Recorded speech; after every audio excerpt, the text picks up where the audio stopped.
The sun beat down mercilessly on the dusty streets of Redemption Creek, a town that had seen better days when the silver mines still promised fortune. Sarah Mitchell stood on the wooden porch of the general store, her calloused hands gripping the railing as she watched the townspeople scatter like tumbleweeds at the first sight of him.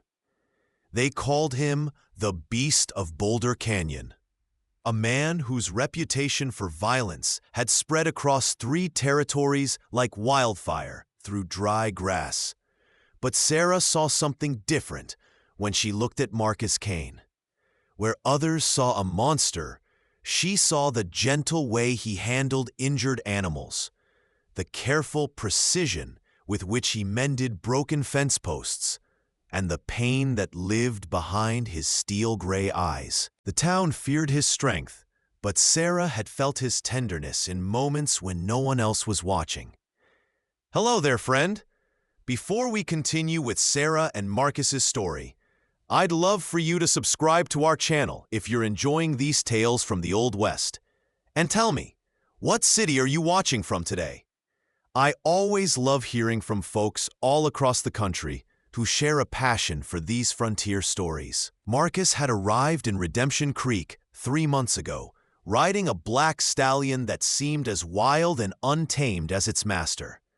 The horse's eyes held the same wariness that Marcus carried, the look of creatures who had learned that the world could be cruel and unforgiving. He'd taken up residence in an abandoned cabin on the outskirts of town, a place where the previous owner had met an unfortunate end during a particularly harsh winter. The first time Sarah encountered Marcus, she was tending to a wounded coyote pup behind her father's store. The animal had been caught in a trap, its leg mangled and infected. Most folks would have put the creature out of its misery, but Sarah had always possessed a tender heart for wounded things. She was carefully cleaning the wound when a shadow fell across her. "You're wasting your time," came a deep voice that seemed to rumble from the earth itself.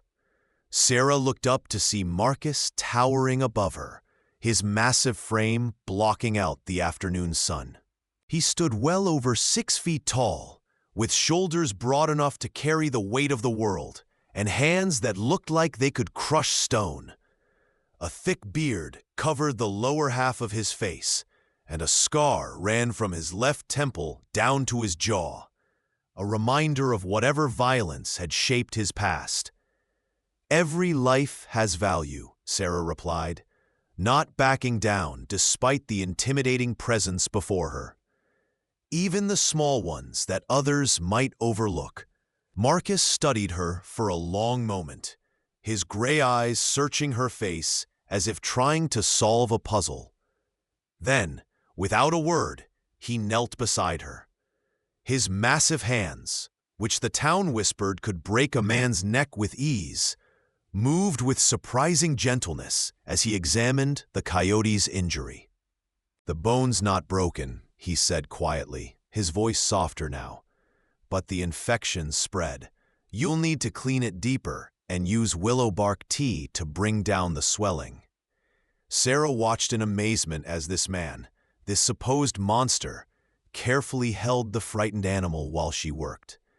His touch was so gentle that the coyote, which had been trembling with fear and pain, gradually relaxed under his steady hands. From that day forward, Sarah began to see Marcus differently. While the rest of Redemption Creek crossed to the other side of the street when he approached, she found herself seeking out his company. She discovered that he knew more about healing than most doctors, that he could read the weather in the way clouds gathered over the mountains, and that he possessed a deep understanding of the natural world that came from years of living on its margins. The townspeople didn't understand her fascination with the dangerous stranger. Her father, Thomas Mitchell, who owned the general store and served as the town's unofficial mayor, had forbidden her from speaking to Marcus. "That man's trouble, Sarah," he'd warned her repeatedly. "Men like him don't come to places like Redemption Creek unless they're running from something terrible. But Sarah couldn't shake the feeling that Marcus wasn't running from something terrible. He was something terrible that had happened to him. She saw it in the way he flinched when people raised their voices, in the careful distance he maintained from others, and in the haunted look that sometimes crossed his features when he thought no one was watching. The truth about Marcus Kane began to unravel on a scorching Tuesday afternoon when the Dalton gang rode into Redemption Creek. Led by Black Jack Dalton, a man whose cruelty was legendary even by frontier standards, the gang had been terrorizing settlements across the territory for months. They came seeking supplies, money, and whatever else they could take from the frightened townspeople. Sarah was in the store when the gang arrived, their horses' hooves thundering down Main Street like an approaching storm. Through the window, she watched as Black Jack dismounted, his cold eyes surveying the town like a predator selecting its prey. Behind him, his 5 companions spread out with practiced efficiency, their hands resting on their gun handles in a clear threat.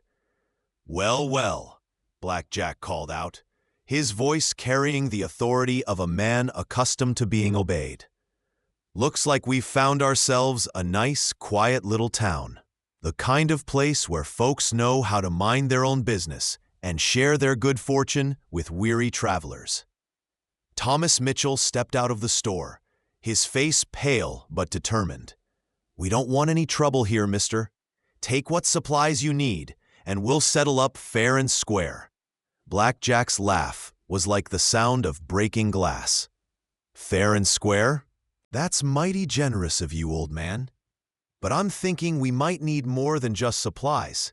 This heat's got my boys feeling mighty thirsty, and I hear tell you've got some fine whiskey in that store of yours." As the gang began to make their demands, Sarah noticed movement at the edge of town. Marcus had emerged from his cabin. Drawn by the commotion, he stood in the shadow of an old oak tree, watching the scene unfold with the stillness of a mountain cat preparing to strike. The situation escalated quickly when one of Dalton's men, a weasel-faced gunslinger called Snake Morrison, spotted the town's small safe behind the store counter. "Boss," he called out, "looks like these folks have been holding out on us. That there's a mighty fine safe, and I'm betting it's got more than just pennies inside." "Now see here," Thomas protested, stepping protectively in front of the safe. "That money belongs to the whole town. It's for emergencies, for when folks need help getting through hard times." Snake Morrison's hand moved to his gun. "Sounds like an emergency to me, old man. The emergency of us being broke and you having money." It was then that Marcus stepped out of the shadows. His movement was so fluid and quiet that he seemed to materialize from the very air itself. One moment, the street appeared empty, except for the gang and the frightened townspeople. And the next, Marcus Kane stood in the middle of Main Street like an immovable force of nature. "Gentlemen," Marcus said, his voice carrying across the dusty street with quiet authority, "I believe you've overstayed your welcome." Black Jack turned to face this new threat, his eyes narrowing as he took in Marcus's imposing figure. "Well, well, looks like this little town's got itself a hero. You picked the wrong day to play savior, friend. Do you know who I am?"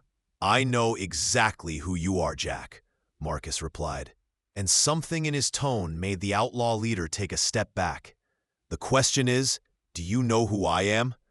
For a moment, confusion flickered across Black Jack's features. Then recognition dawned, and his face went white as fresh snow. "Marcus Kane," he whispered, the name falling from his lips like a curse. "They said you were dead." "Reports of my death were greatly exaggerated," Marcus said, taking a step forward. The movement was small, but its effect on the gang was immediate.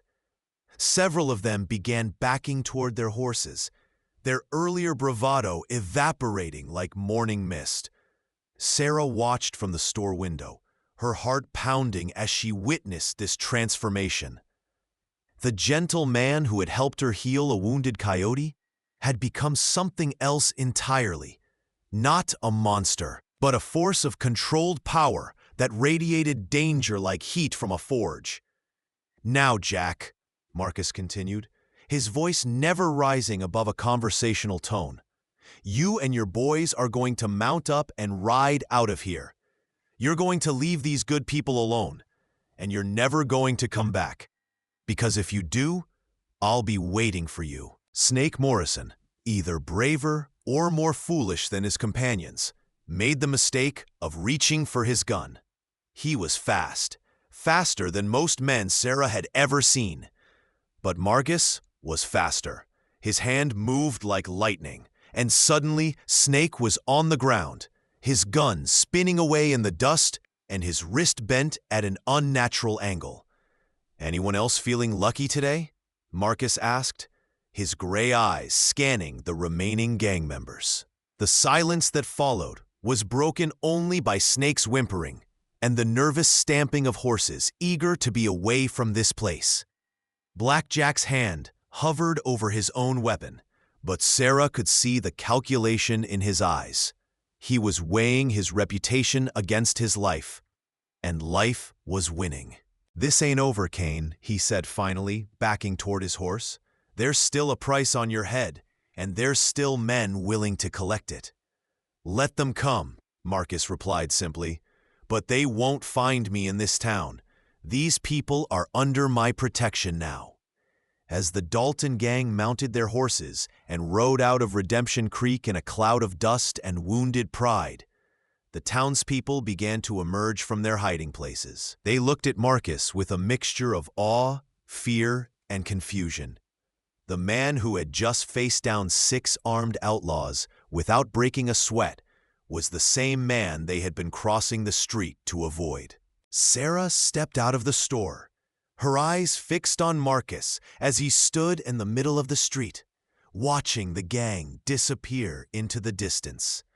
When he finally turned toward her, she saw something in his expression that broke her heart. The look of a man who expected to be rejected, who had grown accustomed to being feared and misunderstood. But instead of backing away, Sarah walked straight to him. The townspeople watched in stunned silence as she approached the man they had all learned to fear. When she reached him, she placed her hand gently on his arm, feeling the tension in his muscles begin to ease under her touch. "Thank you," she said simply, her voice carrying across the quiet street. "You saved us all." Marcus looked down at her hand on his arm, then back to her face. "Sarah, you don't understand what you're doing, what I am, what I've done." "I understand enough," she replied firmly. "I understand that when this town needed protection, you were the one who stood up for us. I understand that you could have hurt that man much worse than you did, but you showed restraint. And I understand that despite what everyone thinks they know about you, you're a good man." The crowd that had gathered began to murmur among themselves. Some nodded in agreement with Sarah's words, while others shook their heads in disbelief. Thomas Mitchell pushed through the crowd, his face a mask of conflicting emotions. "Sarah, get away from him," her father commanded, his voice tight with fear and anger. "You don't know what he's capable of." "I know exactly what he's capable of," Sarah replied, not moving from Marcus's side. "He's capable of great gentleness and great strength. He's capable of protecting those who can't protect themselves. And he's capable of being the man this town needs, if we're brave enough to let him." Marcus shook his head slowly. "Your daughter's got more courage than sense, Thomas. But she's wrong about me. I'm not the man this town needs. I'm the man who brings trouble wherever he goes." The trouble was already here, Sarah said firmly. "It rode in with the Dalton gang. You didn't bring it. You ended it." As the crowd began to disperse, still buzzing with conversation about what they had witnessed, Sarah remained at Marcus's side. She could feel the weight of his past pressing down on him like a physical burden, and she knew that the confrontation with the gang had opened old wounds that had never properly healed.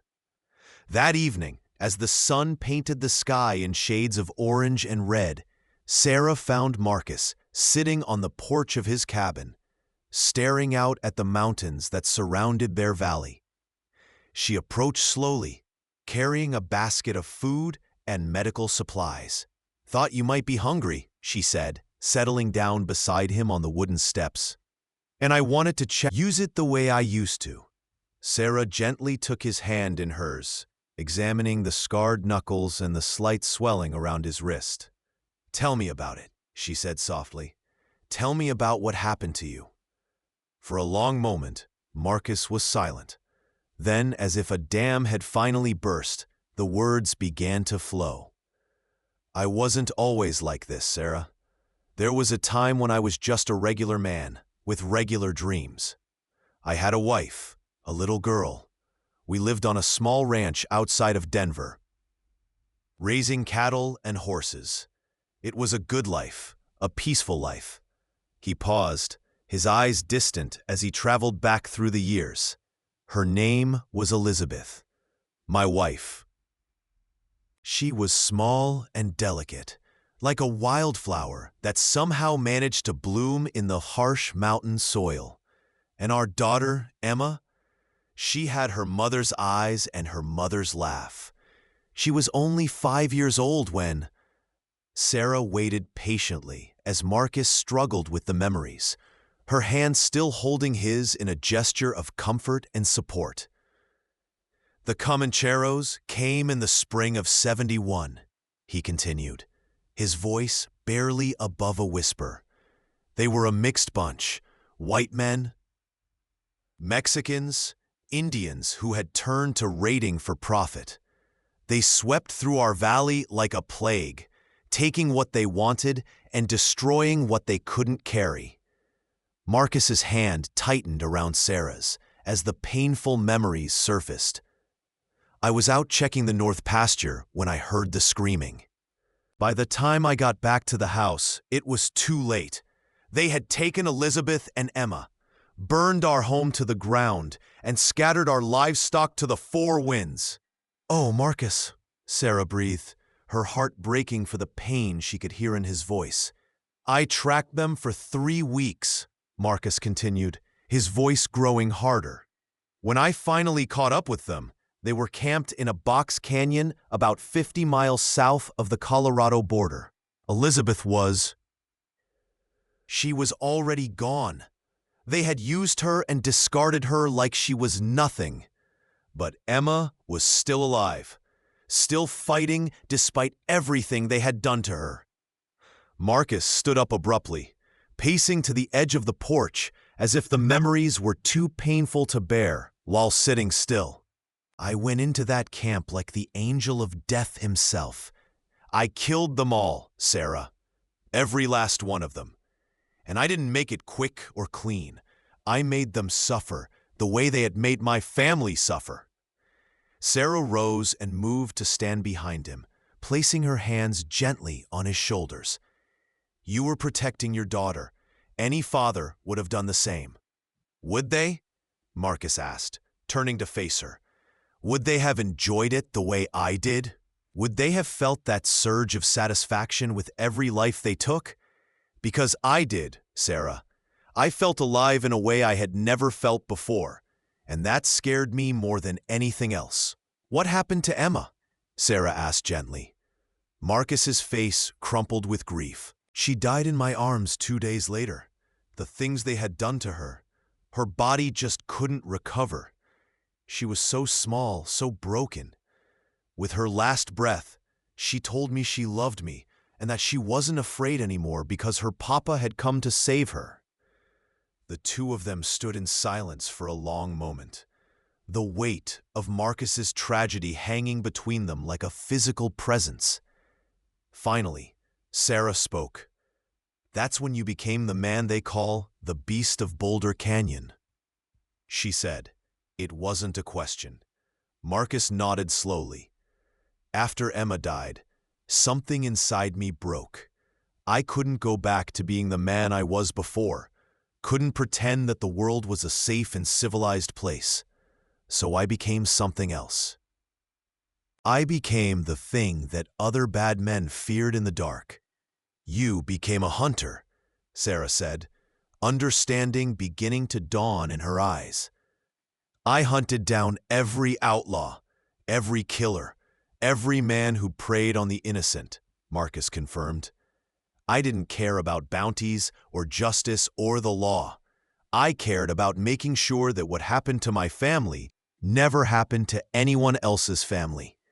And I was good at it, Sarah. Too good." Marcus walked to the railing of the porch, gripping it with both hands as he stared out at the darkening sky. "For 5 years, I was a ghost story that outlaws told around their campfires. The man who could track you across solid rock, who could find you no matter where you hid, who would kill you with his bare hands if he had to. I became everything I had once feared, and I told myself it was for a good cause." "What changed?" Sarah asked, moving to stand beside him at the railing. "I realized I was becoming the very thing I was hunting," Marcus replied. "The violence was consuming me, changing me into something that Elizabeth and Emma would have been afraid of. I was losing myself in the darkness, and I knew that if I didn't stop, there would be nothing left of the man they had loved." Sarah reached out and took his hand again, intertwining their fingers.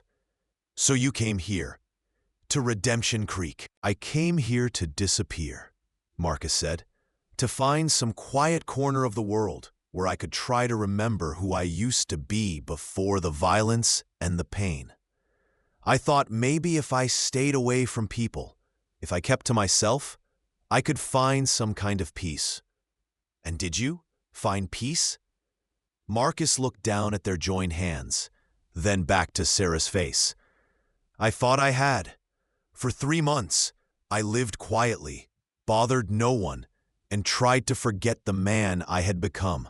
But then you came along with that wounded coyote, and you looked at me like I was just a man instead of a monster.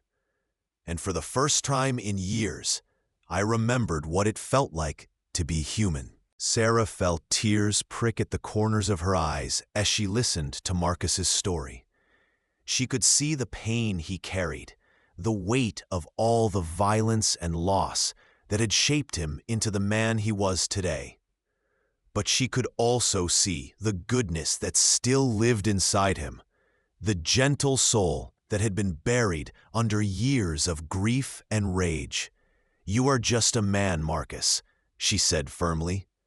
"A man who has been through terrible things and made difficult choices, but still a man. And the fact that you chose to protect our town today, that you showed mercy to men who probably didn't deserve it, proves that you haven't lost yourself completely." Marcus shook his head. "You don't understand, Sarah. The things I've done, the man I became, there's no coming back from that. There's no redemption for someone like me." "There's redemption for everyone," Sarah replied with conviction. "That's why they call this place Redemption Creek.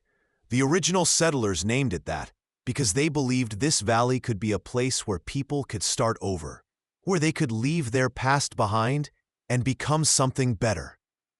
She turned to face him fully, her eyes bright with determination. "You saved our town today. Marcus, you stood between us and danger, and you did it without asking for anything in return. If that's not redemption, then I don't know what is." Marcus wanted to believe her words, wanted to accept the forgiveness and understanding she was offering. But the weight of his past was heavy, and the fear of bringing danger to the people he was beginning to care about was stronger than his desire for redemption. "What if they come back?" he asked. "What if Blackjack decides he can't let this insult stand? What if other men like him hear that Marcus Kane is in Redemption Creek and decide to try their luck? I won't be responsible for bringing that kind of trouble to innocent people." "Then we'll face it together," Sarah said simply. "This is your home now, Marcus. These are your people, and we don't abandon family when trouble comes calling." The word family hit Marcus like a physical blow. It had been so long since he had thought of himself as belonging anywhere, as being part of something larger than his own pain and anger. The idea that these people, that Sarah, might actually want him to stay was almost too much to comprehend. As if sensing his internal struggle, Sarah stepped closer to him. "I know you're afraid," she said softly. "I know you think you don't deserve happiness, or peace, or love. But you're wrong, Marcus. Everyone deserves a chance at redemption. Even you." Marcus looked down at her, this brave, compassionate woman who had seen past his fearsome reputation to the broken man underneath. In her eyes, he saw not fear or judgment, but acceptance and something that might have been love. It was a gift he had never expected to receive again, and he wasn't sure he was worthy of it.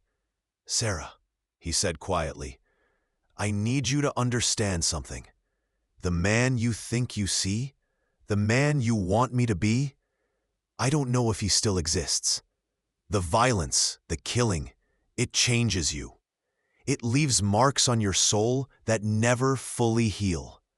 "I know," Sarah replied, reaching up to touch his scarred cheek gently. "But I also know that the man who helped me save a wounded coyote, who showed mercy to his enemies today, who carries such pain for the family he lost, that man is still in there, and he's worth fighting for." As the stars began to appear in the darkening sky above Redemption Creek, Marcus felt something shift inside him. For the first time in years, he allowed himself to hope that maybe, just maybe, there was still a chance for him to find peace.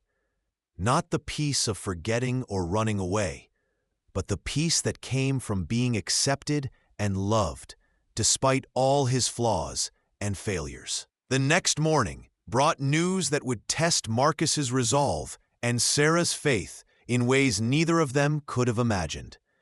A rider came into town just after dawn, his horse lathered with sweat and his face grim with urgent news. "Blackjack's gathering a posse," the rider announced to the crowd that quickly gathered around him. "Word spread that Marcus Kane is here in Redemption Creek, and every gun-for-hire and bounty hunter within 100 miles is heading this way. There's a $5,000 bounty on Kane's head, and Blackjack's promising another $5,000 to whoever helps him take the man down." The townspeople looked at each other with growing alarm. $10,000 was more money than most of them would see in a lifetime. And the prospect of their quiet town becoming a battleground was terrifying. Thomas Mitchell stepped forward, his face pale but determined. "How long do we have?" "Maybe 2 days," the rider replied. "Blackjack's got about 20 men with him now, and more joining up every hour. They're camped about 30 miles south, waiting for stragglers to catch up before they make their move." As the crowd began to murmur anxiously among themselves, Marcus appeared at the edge of the gathering. He had heard every word, and the weight of responsibility settled on his shoulders like a familiar burden. "I'll be gone within the hour," he announced, his voice carrying clearly across the crowd. "I won't bring this trouble down on innocent people. No." The voice was Sarah's, and it rang out with surprising authority. She pushed through the crowd to stand beside Marcus. Her chin raised defiantly, You're not running away. This is your home now, and we don't abandon our own." "Sarah's right," came another voice. To everyone's surprise, it was Doc Henderson, the town's elderly physician. "This man saved our lives yesterday. The least we can do is stand by him when he needs us." "Are you all crazy?" shouted Pete Morrison, the town's blacksmith. "We're talking about 20 armed men coming to kill us all. We should be packing up and getting out of here, not making a stand for some stranger who's brought nothing but trouble." "He's not a stranger," Sarah replied firmly. "He's one of us. And if we turn our backs on him now, what does that say about who we are as a community?" The crowd was clearly divided. Some nodded in agreement with Sarah's words, while others sided with Pete Morrison's more practical concerns. The debate might have continued indefinitely if not for the arrival of an unexpected voice of authority. "The lady's right." The speaker was Judge William Cartwright, a respected circuit judge who happened to be passing through town on his way to the territorial capital. He was a man whose word carried weight throughout the territory, and his presence immediately commanded attention. "I've been listening to this discussion," the judge continued, "and I feel compelled to share some information that might influence your decision. Marcus Kane is indeed a wanted man, but not for the reasons you might think." The crowd fell silent, hanging on the judge's every word. 5 years ago, Marcus Kane was a deputy U.S. Marshal, Judge Cartwright revealed. He was one of the best lawmen I ever had the privilege to work with. The bounty on his head was placed there by corrupt officials who wanted him silenced because he had uncovered evidence of their involvement with the very outlaws he was hunting.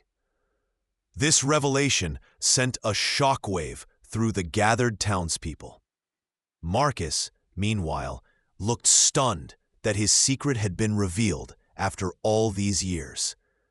"The charges against Marshal Kane were fabricated," the judge continued. "The real criminals were the men in positions of power who were taking bribes to look the other way while innocent people suffered. Kane was getting too close to the truth, so they branded him an outlaw and put a price on his head." Sarah felt a surge of vindication as the judge's words confirmed what her heart had been telling her all along. Marcus wasn't a criminal. He was a man who had been betrayed by the very system he had sworn to serve. Furthermore, Judge Cartwright added, "I have the authority to reinstate Marshal Kane's commission and clear his name of all charges. The corrupt officials responsible for framing him have since been exposed and brought to justice. But Kane disappeared before we could find him to tell him the good news." Marcus stood in stunned silence as the implications of the judge's words sank in. After 5 years of living as a hunted man, carrying the weight of false accusations and believing himself to be beyond redemption, he was being offered a chance to reclaim his identity and his honor. "I don't understand," Marcus said finally. "If I've been cleared, why is Blackjack still after me? Why is there still a bounty?" "Because Blackjack Dalton doesn't know you've been cleared," the judge explained. "And even if he did, he has personal reasons for wanting you dead. You cost him a lot of money and reputation over the years, and men like him don't forget or forgive." The crowd was buzzing with this new information, and the mood had shifted dramatically. Instead of harboring a dangerous outlaw, they were protecting a lawman who had been wrongly accused. A moral equation had changed completely. "What do we do?" asked Thomas Mitchell, speaking for the entire town. Judge Cartwright looked around at the faces of the townspeople, seeing determination where there had been fear just moments before. "We make a stand," he said simply. "We show these outlaws that Redemption Creek is a place where justice matters, where good people look out for each other, and where bullies and criminals are not welcome. The transformation in the crowd was remarkable. Men who had been ready to flee just minutes earlier were now talking about defensive positions and ammunition supplies. Women were organizing food and medical supplies for what was sure to be a difficult fight. Even the children seemed to sense that something important was happening, something that would define their community for years to come. Marcus watched this transformation with a mixture of amazement and concern. "You don't understand what you're getting into," he warned them. "These aren't just common criminals. Blackjack's gang is made up of killers and desperados who won't hesitate to burn this town to the ground if that's what it takes to get to me." "Then we'd better make sure they don't get the chance," replied Sarah, her voice steady and determined. "You spent 5 years protecting innocent people, Marcus. Now it's our turn to protect you." As the townspeople dispersed to begin preparations for the coming battle, Sarah and Marcus found themselves alone on the main street. "But the things I did after Elizabeth and Emma died, and didn't think it was the matter of a lawman. Those weren't the actions of a man consumed by grief and rage." Sarah stepped closer to him, her eyes bright with understanding. "You were a father seeking justice for his murdered family. There's no shame in that, Marcus. The shame belongs to the men who betrayed you and forced you to live as an outlaw." Marcus looked around at the bustling activity as the townspeople prepared for battle. "They're going to get hurt because of me, Sarah. Good people are going to die defending a man they barely know." "They're not defending a stranger," Sarah replied firmly. "They're defending their neighbor, their friend, their protector. You've become part of this community, Marcus, whether you realize it or not. And communities don't abandon their own when trouble comes calling." As the day wore on, Redemption Creek transformed itself from a sleepy frontier town into a fortress. Barricades were erected at both ends of Main Street.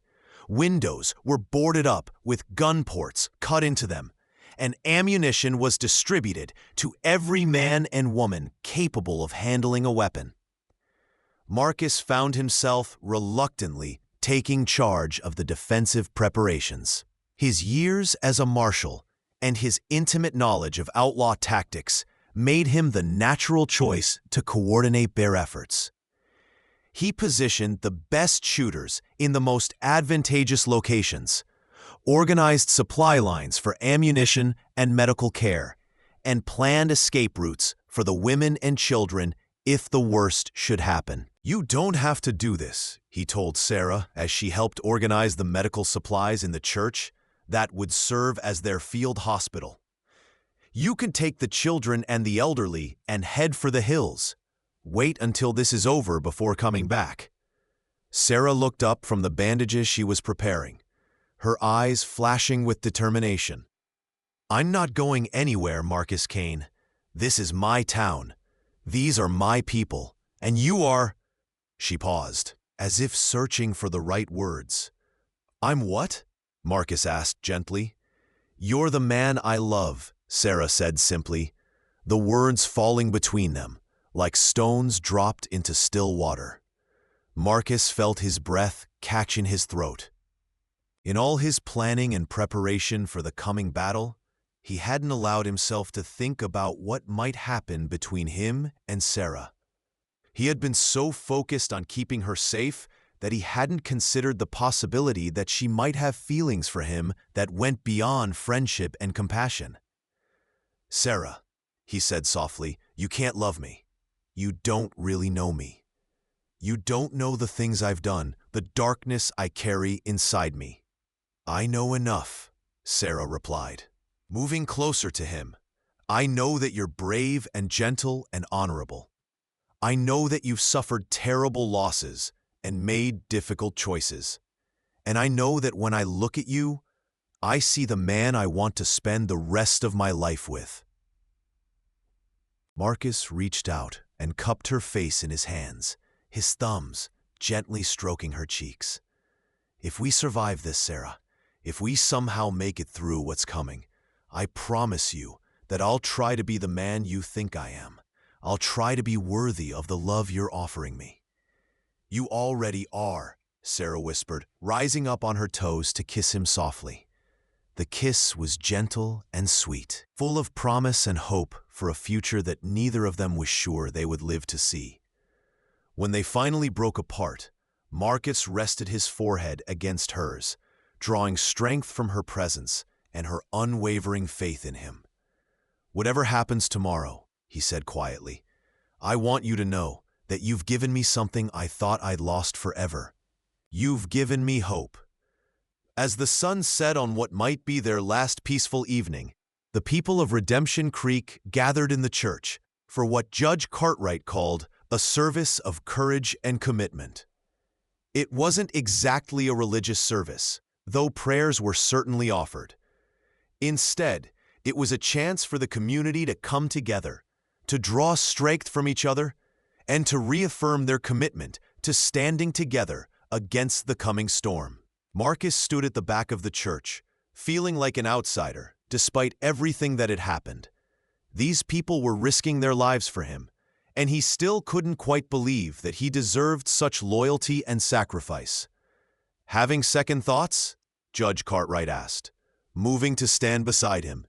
"Every minute," Marcus admitted. "These are good people, Judge. They don't deserve to die because of my past." "No, they don't," the judge agreed. "But they're not dying because of your past, Marshal. They're living because of their principles. There's a difference."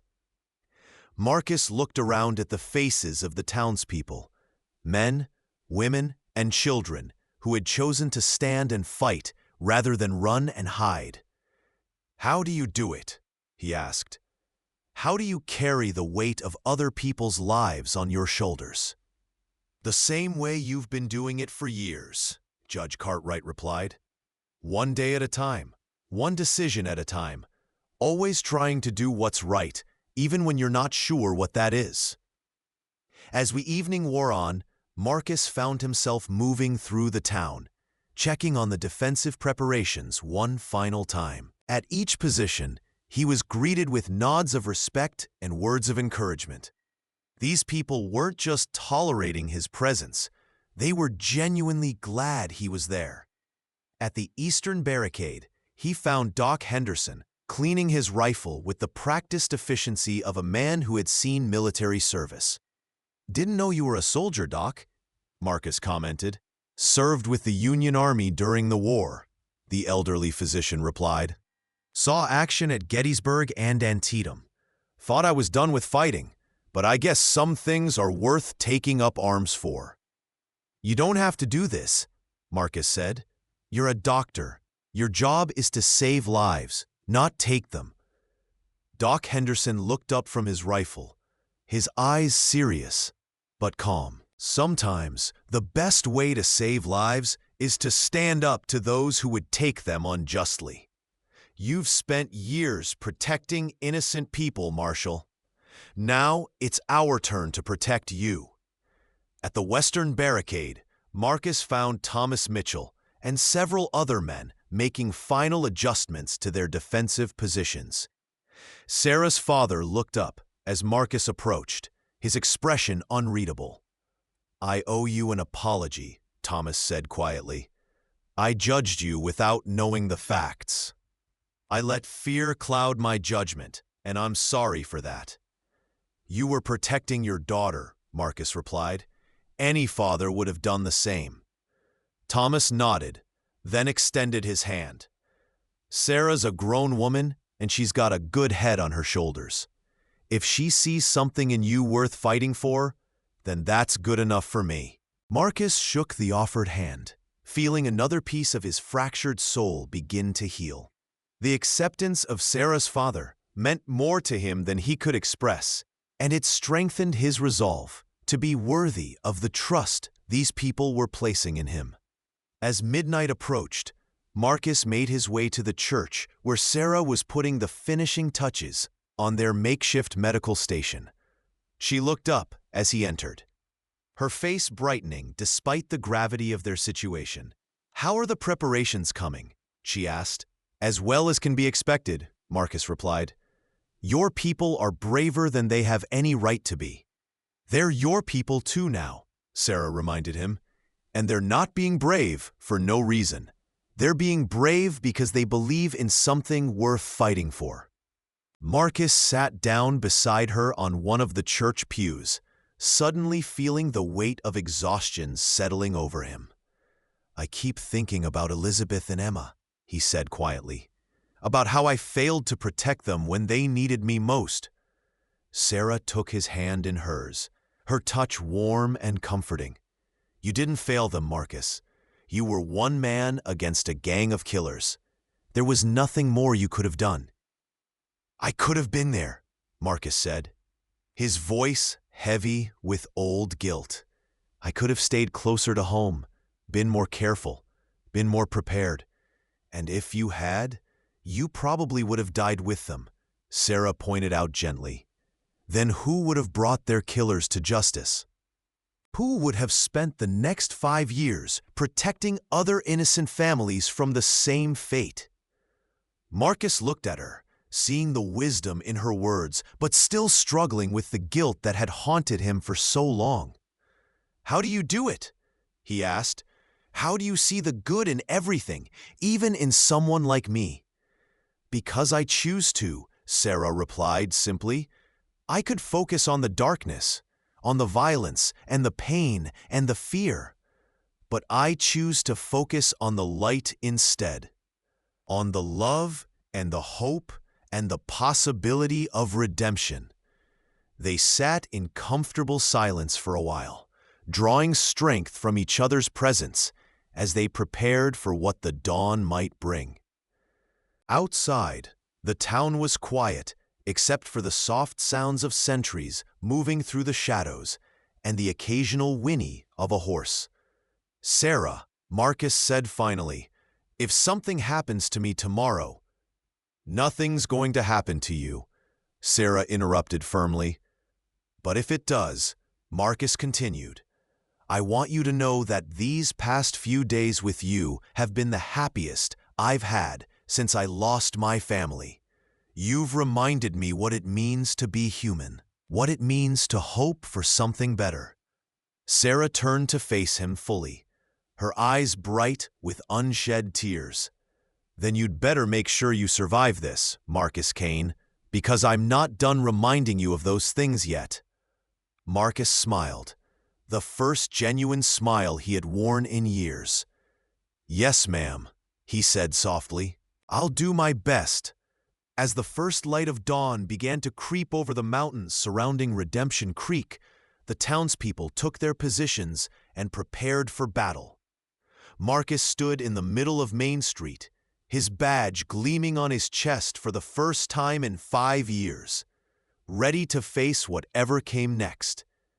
The sound of approaching horses echoed through the valley like distant thunder, growing louder with each passing moment. Blackjack Dalton and his expanded gang were coming, and the final confrontation that would determine the fate of Redemption Creek was about to begin. But Marcus Kane was no longer the broken, haunted man who had ridden into town 3 months earlier. He was a U.S. Marshal again, standing with his community, fighting for something worth protecting. And for the first time in years, he believed that justice might actually prevail.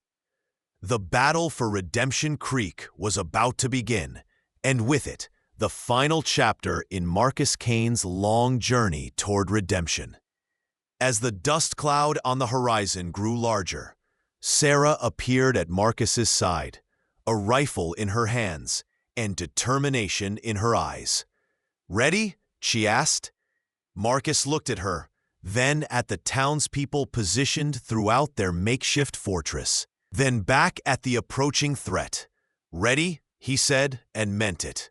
The sun climbed higher into the morning sky, casting long shadows across the dusty street as the sound of hoofbeats grew closer. Whatever happened next, Marcus Kane would face it not as a lone wolf haunted by his past, but as a man surrounded by people who believed in him, fighting for a future worth having.